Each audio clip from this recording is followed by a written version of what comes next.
Terima kasih sahabat-sahabat. Terima kasih Pak Max telah mengundang saya di acara ini. Dan saya berharap kita semua bisa mendengarkan dengan baik sharing firman hari ini yang ada hubungannya dengan bagaimana kita bisa berkontribusi menjadi menjadi agen perubahan bagi Indonesia. Nah, itu bagaimana kalau kita mau arah ke sana ya. Sebelum saya sharing, mari kita berdoa dulu ya.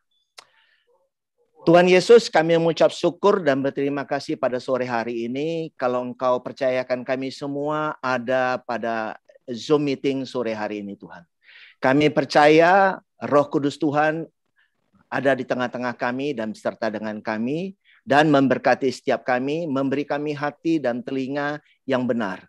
Sehingga kami seperti tanah yang subur yang siap ditaburi oleh kebenaran firman Tuhan. Dan kami percaya kami akan mengerti dan berbuah 100 kali lipat, 60 kali lipat, dan 30 kali lipat. Sehingga kami mengerti kebenaran-Mu dan kami dimerdekakan dalam Engkau dan kami diselamatkan. Dan kami mengerti apa-apa yang Tuhan berikan, talenta, passion kami, potensi kami. Sehingga kami bisa memberikan yang terbaik bagi kehidupan ini, bagi Indonesia dan bangsa-bangsa. Terpuji nama-Mu Tuhan, kami serahkan waktu ini di dalam tangan-Mu. Dan kami percaya Engkau ada beserta dengan kami. Hanya di dalam nama Yesus, bagi kita yang siap dengarkan firman Tuhan, mari kita katakan amin. Amin. Amin. Ya, saudaraku, sekarang saya mulai sharekan layar saya. Jadi temanya adalah menjadi agen perubahan bagi Indonesia. Bapak Ibu Saudaraku, ini adalah suatu sumbang pikir. Ya, satu sumbang pikir bagi kita semua yang hadir. Ya, dampak perspektif pengajaran di kekristenan terhadap pola pikir anak-anak Tuhan di Indonesia. Nah, ini bersama GOK KKMI ya. Oleh saya sebagai Paruntungan Girsang, Pastor Paruntungan Girsang, saya dari koordinator Christ Center Ministry Jakarta. Ya, pada hari ini kita akan sharing dan mendengarkan kebenaran firman Tuhan, apa yang kita dapatkan selama ini dan bagaimana kita bisa berkembang dalam kehidupan kita. Saudaraku, Bapak Ibu sekalian, terus terang aja tidak secara kebetulan Bapak Ibu dan saya ada di Indonesia ini. Ini bukan kemauan kita, tapi Tuhan yang sudah tempatkan kita ada di Indonesia. Ya, ini udah satu ketentuan yang Tuhan tempatkan. Tapi kalau jadi hamba Tuhan, jadi TNI, jadi dokter itu adalah pilihan. Ya, pilihan masing-masing. Tapi kalau jadi warga negara Republik Indonesia, jadi warga negara Indonesia itu bukan pilihan kita. Tapi itu adalah pemberian, anugerah yang sudah kita terima untuk kita ada di Indonesia. Untuk itu, mari saya mulai saudaraku sekalian. Saudara, mari kita perhatikan layar ini. Ini adalah latar belakang. Kita adalah Negara Kesatuan Republik Indonesia dengan kebinekaan tunggal ika, Bhinneka Tunggal Ika, berdasarkan Pancasila dan Undang-Undang Dasar 1945, juga memiliki nilai-nilai budaya ya yang melekat di dalam kehidupan setiap suku bangsa. Kemudian di dalam kehidupan kita sebagai bangsa Indonesia, negara NKRI ini, kita hidup dalam satu lingkungan global. Jadi ada pengaruh perkembangan lingkungan strategi global ya, pengaruh perkembangan lingkungan strategi global dan dalam negeri juga ya, mempengaruhi kehidupan kita berbangsa dan bernegara. Baik itu ideologi, politik, ekonomi, sosial, budaya dan pertahanan keamanan Indonesia juga dipengaruhi oleh perkembangan lingkungan global dan internal ya. Dan juga kita sudah sejak awal tahun 2020 kita juga dipengaruhi oleh COVID-19 yang meresahkan begitu banyak orang. Ya, meresahkan dunia ini. Bahkan di dalam kehidupan kita sehari-hari kita juga dihadapkan dengan berbagai kepentingan, baik kepentingan global, regional, mau kepentingan dalam negeri dan kepentingan kelompok. Ada persaingan yang terjadi di dalam kehidupan berbangsa dan bernegara. Demikian juga ada sebetulnya peluang-peluang apa yang bisa diambil dari perkembangan situasi yang terjadi. Nah, pertanyaannya adalah bagaimana anak-anak Tuhan ya bisa meresponi, melihat perkembangan itu, dan bagaimana anak-anak Tuhan bisa ambil bagian ya sebagai agen perubahan bagi Indonesia.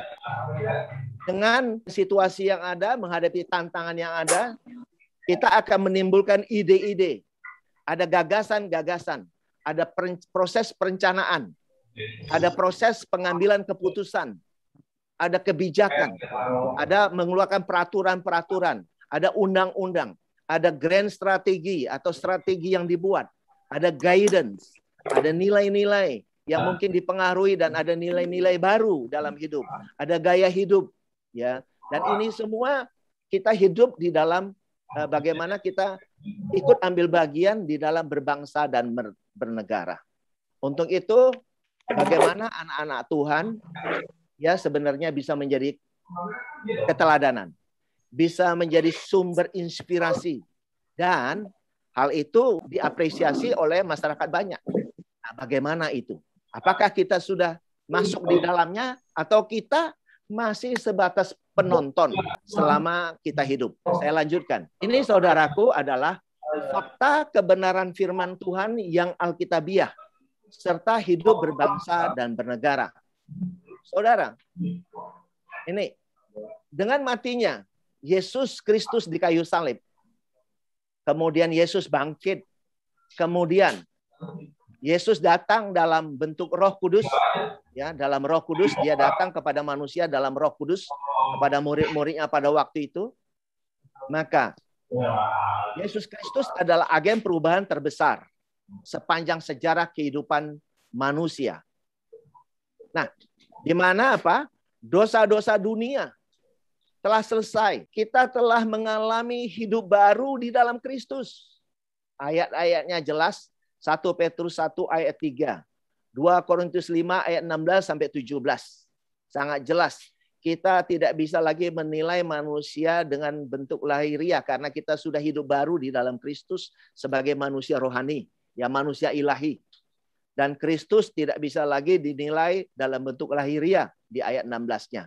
Karena Kristus telah bangkit menjadi roh yang menghidupkan. Kemudian Kristus yang sebenarnya adalah Allah yang satu itu, ia adalah Kristus telah menjadi Tuhan dari semua orang. Ya, Roma 10 ayat 12. Kemudian kita sebenarnya, ya termasuk dulu waktu itu murid-murid Yesus, telah mencapai tujuan imanmu, iman kita, yaitu keselamatan jiwamu. 1 Petrus 1 ayat 9 berkata demikian.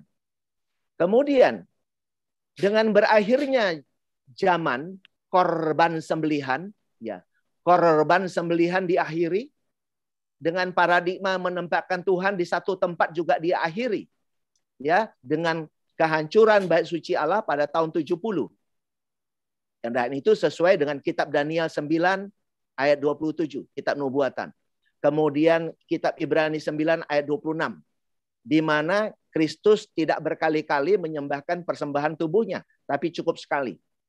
Kemudian Ibrani 10 ayat 9 berkata dia datang untuk menghancurkan, menghapus yang pertama, yaitu menghapus hukum Taurat, menghapus bait suci Allah, menghapus persembahan-persembahan sembelihan binatang.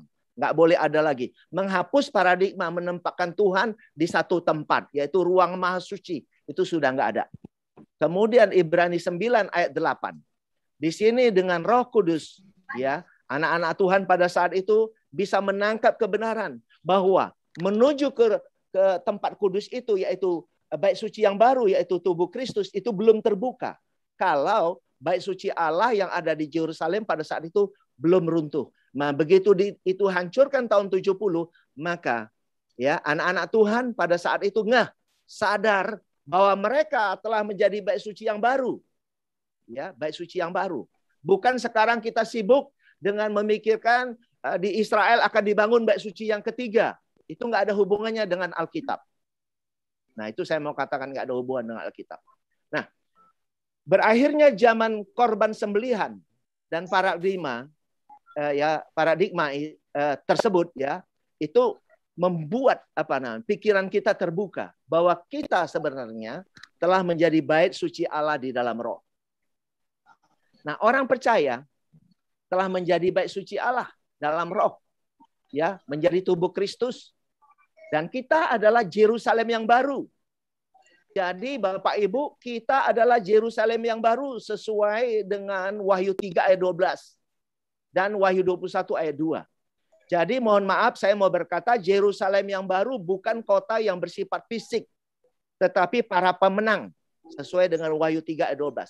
Para pemenang itu akan dijadikan soko guru yang tidak keluar dari bait suci Allah, yaitu dalam tubuh Kristus. Dan mereka lah yang disebut Yerusalem baru. Jadi Bapak, Ibu, dan saya, kita semua adalah Yerusalem baru sebagai kota kudus yang turun dari Allah, turun dari sorga, yang berhiaskan bagai mempelai perempuan untuk Kristus. Itulah kita. Dan sesuai dengan Efesus 2 ayat 21-22, kita telah tersusun. Kristus sebagai patu penjuru, kita tersusun rapi. Ya, kita telah dibuat menjadi bait suci Allah dalam roh. Dan kita, ya, sejak para rasul waktu itu telah menjadi kerajaan. Kita telah menjadi suatu kerajaan, telah menjadi imam-imam bagi Allah, bahkan kita disebut telah menjadi raja di bumi. Sesuai dengan Wahyu 1 ayat 6 dan Wahyu 5 ayat 10. Dan di dalam kehidupan berbangsa dan bernegara, saudaraku, kita melihat ya dengan jelas bahwa Tuhan telah memilih Bapak Insinyur Joko Widodo ya menjadi presiden RI yang terbaik, yang terbaik. Saya ulangi, yang pernah ada, yang terbaik. Dan beliau telah menjadi agen perubahan bagi Indonesia dalam banyak aspek, ya. Kemudian anak-anak Tuhan yang juga duduk di eksekutif, yudikatif, dan legislatif, termasuk di TNI dan Polri, serta di dunia usaha, ya, baik Bapak Kapolri, ada Pak Luhut Binsar Panjaitan, dan lain-lain. Sebagai contoh, anak-anak Tuhan yang telah berperan banyak sebagai agen perubahan bagi Indonesia, dan lain-lain, ya. Lalu pertanyaannya, siapa yang menyusul? Ya, dari antara kita dan anak-anak kita, generasi kita, siapa yang menyusul menjadi agen perubahan untuk Indonesia? Pertanyaannya adalah, Bapak, Ibu, Saudaraku, bagaimana sebenarnya pola pikir anak-anak Tuhan sebagai buah pengajaran kekristenan yang mereka terima? Bagaimana sih relasi pola pikir anak-anak Tuhan dihadapkan dengan pentingnya peran serta anak-anak Tuhan sebagai agen perubahan bagi Indonesia? Nah, ini pertanyaan penting bagi kita, Bapak, Ibu, Saudara. Nah, untuk itu, saudaraku, seruan kebenaran firman Tuhan yang bersifat alkitabiah menyerukan, ya, awasilah pengajaranmu. Ya, 1 Timotius 4. Ya, ayat 16, ya, bukan ayat 6. Ayat 16, itu salah, ya, ayat 16. Ya, di ayat 16, 1 Timotius 4 ayat 16. Jadi kita sebagai hamba-hamba Tuhan harus mengawasi diri kita dan mengawasi pengajaran kita, agar pengajaran kita itu pengajaran yang sehat terhadap anak-anak Tuhan.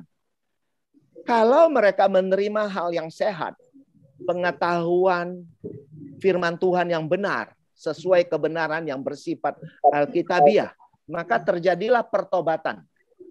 Pertobatan yang kalau yang dahulu yang diserukan oleh Yohanes Pembaptis, baik oleh Yesus sendiri maupun oleh para rasul, tidak lain adalah metanoia, renewing mind, perubahan pikiran, supaya mereka tidak terikat lagi kepada hukum Taurat, tetapi fokus kepada Injil Kristus. Karena Kristus segera mati di kayu salib dan menembus dosa dunia. Jadi penyembelihan binatang sudah nggak berlaku lagi. Itu makanya mereka dikatakan suruh bertobat. Jadi pertobatan itu maksudnya adalah metanoia, perubahan pikiran mereka supaya tidak fokus lagi kepada ritual-ritual hukum Taurat, tapi mengalihkan perhatiannya kepada Kristus sebagai sumber kebenaran, sebagai penebus di kayu salib yang menembus dosa-dosa dunia. Jadi tidak dibutuhkan lagi penyembelihan binatang setiap tahun. Dan tidak diperlukan lagi menempatkan Tuhan ada di satu titik. Nah itu. Kemudian, bagi anak-anak Tuhan dan kita semua, sesuai dengan Matius 13 ayat 23, kita seperti tanah yang subur ditaburi firman Tuhan, maka kita akan mengerti. Maka langkah berikutnya adalah kita akan berbuah. Ya, berbuah 100 kali lipat, 60 kali lipat, dan 30 kali lipat. Apa berbuah? Berbuah di sini, mohon maaf, bukan penginjilan, bukan membaptis orang, tetapi mengenal Kristus dengan benar. Ya, karena Kristus itu ya dia mau kita mengenalnya. Karena rahasia yang terbesar dalam kehidupan ini, ya rahasia Allah yang terbesar adalah Kristus, sesuai dengan Kolose 2 ayat 2. Nah, dikatakan di Hosea 4 ayat 6 adalah umatku binasa apabila tidak mengenal Allah. Nah, kalau kita tidak mengenal Kristus, kita binasa. Binasa. Sebab di luar Kristus, ya di luar Kristus adalah kebinasaan. Yohanes 5:15 ayat 6. Nah, kita harus sampai di dalam pemahaman kita adalah Christ in you. Kristus ada di dalam saudara dan saya. Kolose 1 ayat 27. Abide in him, abide in Christ. Ya, hidup di dalam Kristus. Yohanes 5 ayat 5. Maka kita diajar untuk fokus pikiran kita kepada hal-hal yang bersifat spiritual, yang tidak terlihat. Karena yang tidak terlihat inilah yang kekal, bukan hal-hal yang terlihat dengan mata jasmani kita. Yaitu sesuai dengan 2 Korintus 4 ayat 18. Dan di dalam pemahaman kita juga, kita harus sampai pada level end of me. Aku telah berakhir. Diriku telah selesai. Dan Kristus yang hidup di dalam hidup saya. Sesuai dengan Galatia 2 ayat 19-20. Nah, ini penting banget. Jadi, bukan kita menonjolkan kehebatan kita. Tapi bagaimana Kristus yang terekspresikan, manifestasikan garam dan terang Kristus di dalam kehidupan setiap kita. Ini penting sekali. Kemudian, berikutnya adalah kita paham bahwa kita sebagai bait suci Allah dalam roh. Maka apa? Maka zaman akhir. Zaman akhir adalah zaman di mana Yesus turun di bumi. Sampai mati di kayu salib.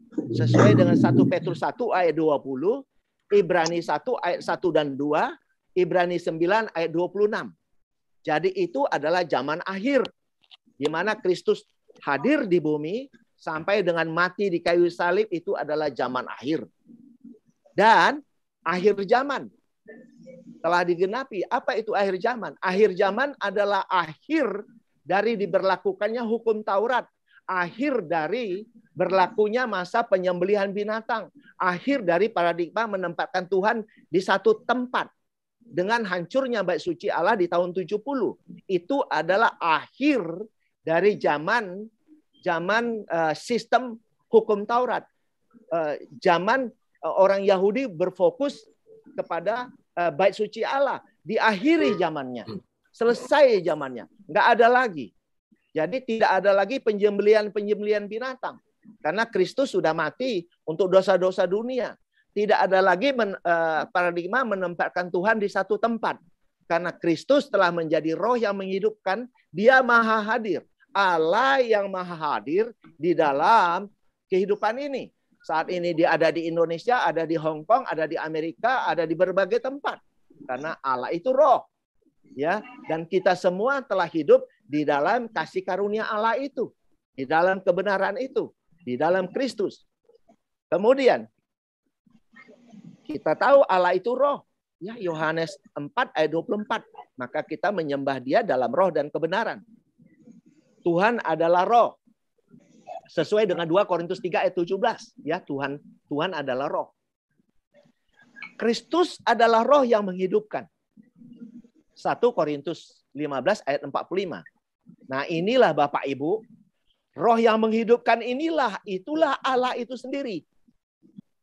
Ya, jadi kalau kita tidak ada ketakutan, anak-anak Tuhan, generasi anak-anak kita tidak mendapat pengajaran yang salah, sehingga mereka tidak ada ketakutan dalam hidup ini, maka kita akan menjadi garam dan terang. Terang Kristus itu mengalir dalam hidup kita, terekspresikan. Ya, kita bisa memberikan karya terbaik kita dalam kehidupan ini. Kita bisa berperan menjadi agen perubahan bagi Indonesia.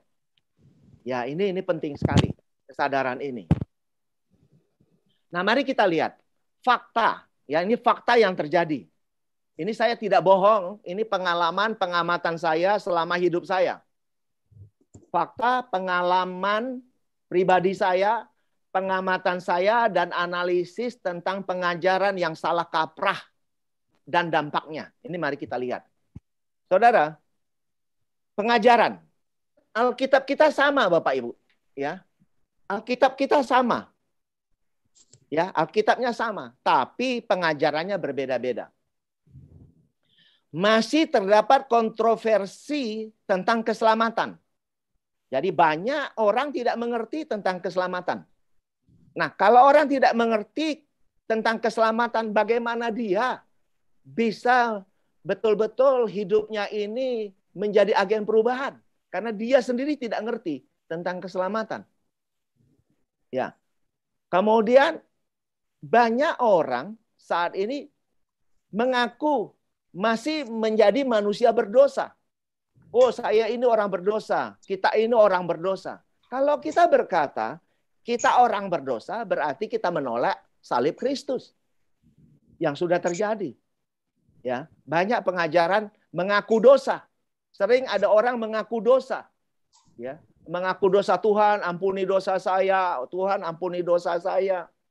Padahal Tuhan telah menguduskan kita satu kali untuk selama-lamanya. Jadi makanya berarti apa? Mereka tidak memahami bahwa mereka telah menjadi manusia baru. Ya, sebab apa? Karena manusia baru yang mereka pahami adalah manusia baru agamawi. Manusia baru organisasi. Tapi tidak menangkap kebenaran firman Tuhan yang dihidupi. Nah, ini penting sekali. Banyak orang masih takut berkata kita harus takut dan gentar di dalam memperjuangkan kekudusan kita, di dalam memperjuangkan keselamatan kita. Padahal kita tahu ya bahwa keselamatan itu adalah anugerah oleh iman, oleh Kristus. Bukan usaha kita. Tapi manakala kita ada di dalam Kristus, maka keselamatan itu kita peroleh. Kita terima. Bukan kita harus takut dan gentar melakukan ini dan itu dan ini sehingga kita baru selamat. Tidak seperti itu. Dan kita masih diajak untuk fokus kepada perbuatan-perbuatan lahiriah dan ritual-ritual yang menyibukkan kita. Sedemikian rupa. Sehingga kita akhirnya terlena tidak berbakti kepada bangsa dan negara. Kita tidak berbuat sesuatu. Banyak perusahaan-perusahaan yang saya tahu tidak begitu suka menerima orang Kristen jadi pegawainya. Karena katanya sering izin. Ya, sering izin. Izin retreat lah, izin itu, izin ini. Sehingga mereka tidak betul-betul bekerja di kantornya masing-masing. Nah, ini terjadi. Itu yang pernah saya terima. Ya. Kemudian, banyak pengajaran yang mengiming-iming sorga. Mengiming-iming berkat. Mengiming-iming kesembuhan dan kesuksesan. Sehingga anak-anak Tuhan terlena mengejar-ngejar hal ini. Tetapi tidak berbuat sesuatu bagi kehidupan. Hanya artinya melihat kepada dirinya. Fokus kepada dirinya. Ya, jadi tidak fokus lagi kepada bagaimana menjadi agen perubahan bagi kehidupan. Kemudian pengajaran juga ya kita dan saya dulu dan anak-anak kita sekarang, mungkin generasi kita sering ditakut-takuti dengan neraka. Berjaga-jaga. Rapture harus gini, kapan rapture? Ya, akhir zaman, seminar akhir zaman yang berjilid-jilid. Dan ini semua menakutkan. Anak saya juga pernah datang kepada saya. Dia berkata, "Pak, saya pernah dengar khotbah dari pendeta A tentang akhir zaman. Kok menakutkan sekali ya, Pak?" Nah, itu anak saya berkata seperti itu. Maka saya harus meluruskan pemikiran dia, paradigmanya, pola pikirnya tentang akhir zaman. Nah, padahal yang dituntut Tuhan itu apa? Ya, kepada anak-anak Tuhan apa? Kita itu seperti domba di tengah serigala. Nah, ini yang harus diimplementasikan dalam hidup kita. Dan bagaimana kita sebenarnya menjadi garam dan terang itu. Ya, menjadi garam dan terang Kristus itu. Mengalir dari kita. Kalau ditampar pipi kanan, kasih pipi kiri. Gimana itu caranya? Dan bagaimana kita mengasihi sesama. Ya. Tetapi banyak orang yang terus berusaha untuk hidup kudus. Berusaha dengan kekuatannya untuk hidup kudus. Ada ya orang sebagian begitu. Jadi dia tidak memahami bahwa hidup kudus itu terjadi di dalam Kristus itu. Masih ada orang yang terus berjuang memperjuangkan keselamatannya. Padahal Kristus sudah mati untuk keselamatan kita. Tapi masih ada orang yang terus berjuang yang dia nggak ngerti perjuangannya. Kapan dia mau berbuat sesuatu yang terbaik untuk Indonesia, untuk kehidupan. Kalau dia sendiri tidak mengerti tentang keselamatan. Maka yang saya pahami dampak dari pengajaran-pengajaran yang salah kaprah ini mengakibatkan pola pikir anak-anak Tuhan terbentuk. Ada ketakutan. Timbul ketakutan dalam hidup. Artinya apa? Mereka tidak renewing mind. Mereka tidak mengalami perubahan dalam pikirannya, tidak mengerti dan tidak berbuah. Ya. Tidak mengerti dan tidak berbuah. Mereka taat mengikuti agenda-agenda gereja. Taat, bagus mereka taat. Rajin baca Alkitab, tapi tidak memahami konteksnya, tidak memahami apa maksudnya. Saya baru-baru ini ada pelayanan di Medan. Ada keluarga saya yang stroke. Ya, sakit, saya datang. Ya, datang kepada dia dan kita menjenguknya, kita berdoa untuk dia, menghiburnya. Dan dia bilang apa? Dia sangat senang sekali. Dan dia berkata, Girsang, dia bilang gitu. Saya ini dulu aktivis di gereja. Tapi kalau saya baca firman Tuhan, saya disuruh baca. Saya baca, tapi saya nggak ngerti artinya. Saya nggak paham. Nah, dia jujur berkata demikian kepada saya, saudara. Betapa ironis sekali kalau anak-anak Tuhan baca firman Tuhan tidak memahami artinya, maknanya. Kemudian kita dikatakan senantiasa berjaga-jaga tanpa mengerti makna dan ditakut-takuti, berjaga-jaga dan tidak terjadi apa-apa, habis waktu nggak ada apa-apa, ya. Kemudian akhirnya saudaraku, akhirnya hidup kita, hidup anak-anak kita, hidup generasi kita, saya mau katakan tidak maksimal sebagai garam dan terang di dalam kehidupannya sehari-hari. Mereka tidak maksimal memberikan karya terbaiknya dalam hidup. Inilah dampaknya. Mereka akan sulit menjadi keteladanan dan tidak juga bisa menjadi sumber inspirasi bagi banyak orang. Dan akan sulit menjadi agen perubahan bagi lingkungan, bagi Indonesia dan bangsa-bangsa. Inilah yang terjadi karena dampak pengajaran yang salah kaprah. Mengakibatkan pola pikir kita jadi ketakutan. Ini adalah pengamatan saya, ini adalah pengalaman pribadi saya, dan saya juga mengalami hal itu. Ya, saya mengalaminya dalam hidup saya. Jadi mohon maaf Bapak Ibu, saya bukan asal ngomong ini. Tapi ini pengalaman pribadi yang saya alami dalam kehidupan saya. Nah, maka saudara, kesaksian. Sekarang saya masuk ke dalam kesaksian. Dampak pengajaran salah kaprah tersebut. Nah, Bapak Ibu, ini adalah bercerita kedatangan Yesus yang kedua. Menurut Edward Wiseman, ya, dia berkata bahwa tanggal 11 sampai tanggal 13 September tahun 1988, ya, dia berkata kedatangan Yesus yang kedua. Dia menulis buku judulnya 88 Alasan Mengapa Pengangkatan Akan Terjadi pada tahun 88. Dan 2 juta kopi terjual habis, saudaraku. Dan pada saat yang sama, di tahun 1988, ada juga buku peta zaman yang memprediksi tahun 98 itu akhir zaman. Tentang sebagai kedatangan Tuhan Yesus. Ditafsir dari 40 tahun setelah kemerdekaan bangsa Israel merdeka. Sesuai dengan Matius 24 ayat 32-34. Ya, hal tersebut ya mendapat angin segar oleh hamba-hamba Tuhan dan diberitakan secara luas di semua gereja-gereja. Ya.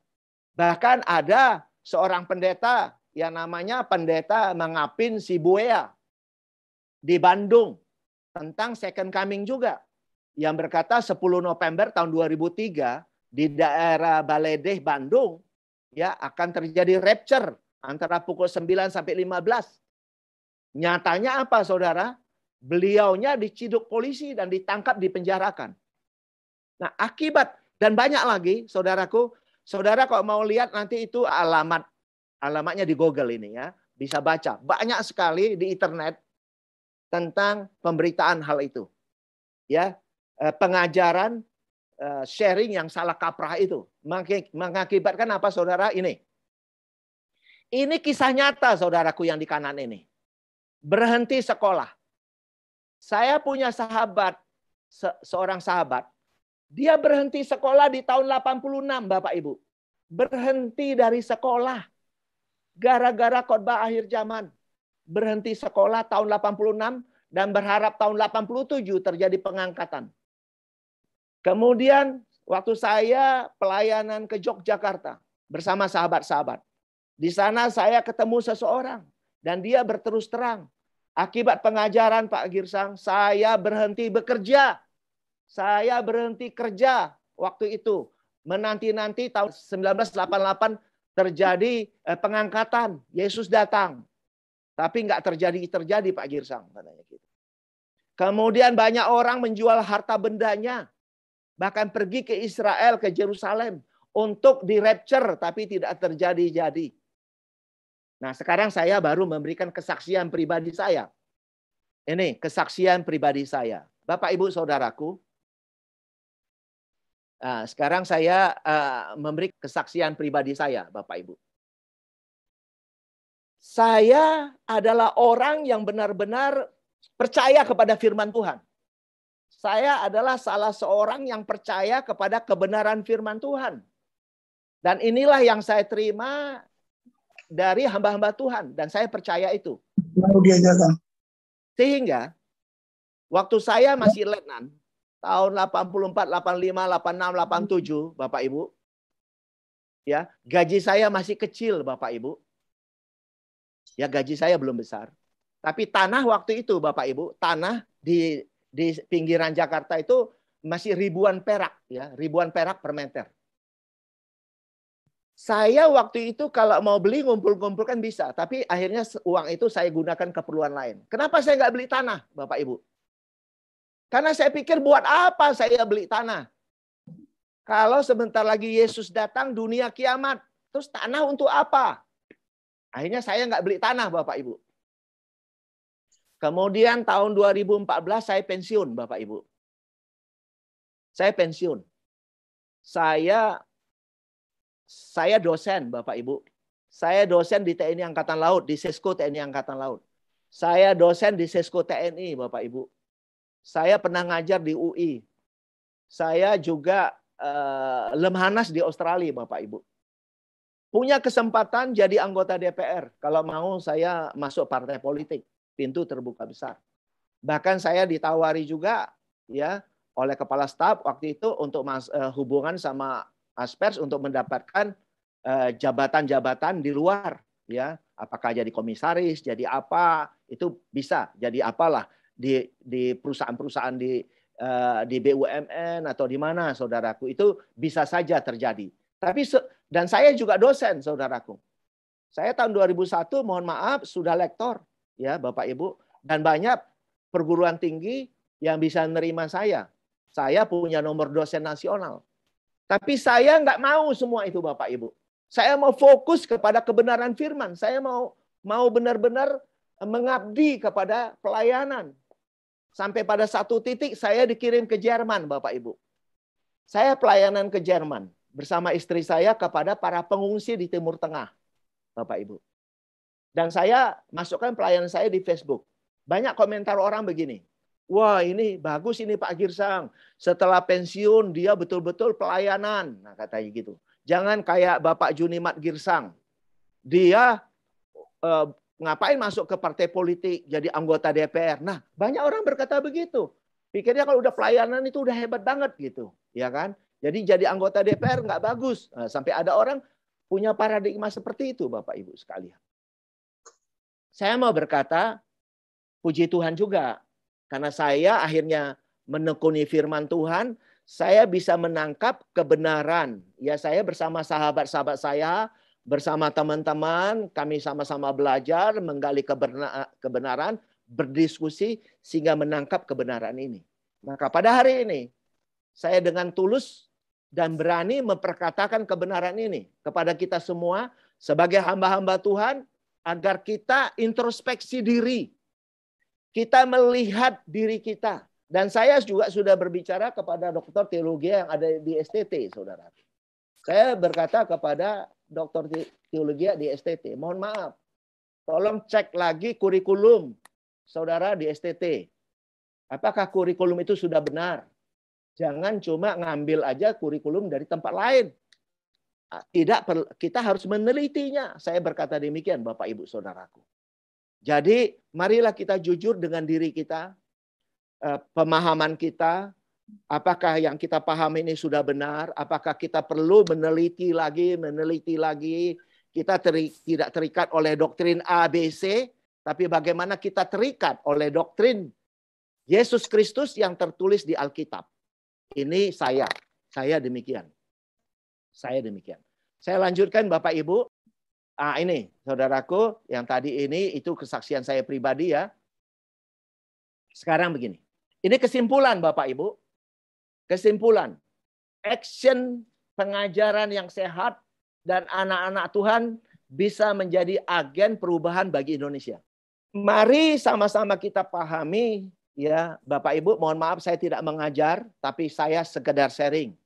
Ya, karena Alkitab kita sama, ya isinya sama, mari kita pahami bersama-sama, mari kita sharingkan bersama, kita dialog bersama, kita belajar bersama, bertumbuh bersama dalam kebenaran, dan men-sharingkan bersama untuk banyak orang, terutama untuk generasi anak-anak ke depan, sehingga generasi ke generasi benar-benar bisa lebih hebat dari kita, dan bisa mengabdikan dirinya bagi bangsa dan negara, dan bangsa-bangsa. Nah ini penting. Nah Allah itu roh, yaitu Kristus sebagai roh yang menghidupkan. Inilah yang disebut pohon kehidupan di perjanjian lama di Taman Eden. Iya. Anak-anak Tuhan itu kudus di dalam Kristus. End of me, saya sudah berakhir, Kristus yang hidup dalam hidup. Nah, mari kita mengajarkan Christ in you. Ya, kita ada di dalam Kristus, Kristus ada di dalam kita sebagai tubuh Kristus. Nah, di 2 Korintus 13 ayat 5 dikatakan, ujilah dirimu, apakah engkau tidak tegak di dalam iman. Selidikilah dirimu, apakah Kristus Yesus ada enggak dalam dirimu. Kalau enggak, engkau tidak tahan uji. You are disqualified. Kita disqualified, saudaraku, kalau Kristus tidak ada dalam diri kita. Terus kita mau berbuat apa dalam hidup ini? Nah, anak-anak Tuhan adalah Yerusalem baru itu sendiri. Sesuai dengan Wahyu 3 ayat 12. Ya, dan Wahyu 21 ayat 2. Kita telah menjadi bait suci Allah dalam roh. Ya, Efesus 2 ayat 21-22. Kita telah memerintah ya sebagai raja. Ya, dan kita jiwa anak-anak Tuhan telah selamat. Kita telah selamat. Kita telah merdeka di dalam Kristus. Kita telah rest in Christ. Kita telah mengenakan pikiran Kristus dan perasaan juga yang ada pada Kristus. Dan kita sudah hidup dalam kasih itu dan mengimplementasikan kasih dan garam terang Kristus dalam kehidupan kita sehari-hari bagi kehidupan ini, bagi bangsa dan negara. Mari kita menjadi agen perubahan. Ya. Mari kita semua, terutama generasi-generasi kita, Bapak Ibu, anak cucu kita, ya, yang sekarang ada bahkan sampai tahun ke tahun, sampai kepada ya ribuan tahun ke depan, karena bumi ini tidak akan hancur, Bapak Ibu. Ya, Pengkhotbah 1 ayat 4 berkata, keturunan yang satu pergi, keturunan yang satu datang, bumi tetap ada. Di kitab Mazmur juga dikatakan, this earth will be exist forever. Demikian juga NASA berkata bumi ini akan jutaan tahun pun masih ada. Ya, karena akhir zaman itu adalah akhir dari berlakunya hukum Taurat. Akhir dari masa penyembelihan binatang telah selesai. Ya, masa paradigma menempatkan Tuhan di satu titik, zamannya sudah berakhir. Kita hidup di dalam Kristus. Ini zaman kasih karunia. Maka ini penting untuk kita pahami. Kalau kita paham semua itu, ya maka kita bisa menjadi agen perubahan bagi kehidupan ini. Ya, bagi Indonesia maupun bangsa-bangsa. Kenapa? Karena kita tidak takut, karena kita sudah tahu, kita sudah merdeka, kita sudah selamat, kita sudah benar, hidup benar, kita orang benar dalam hidup. Kita memahami potensi kita, passion kita dalam hidup yang Tuhan taruh dalam kehidupan kita masing-masing.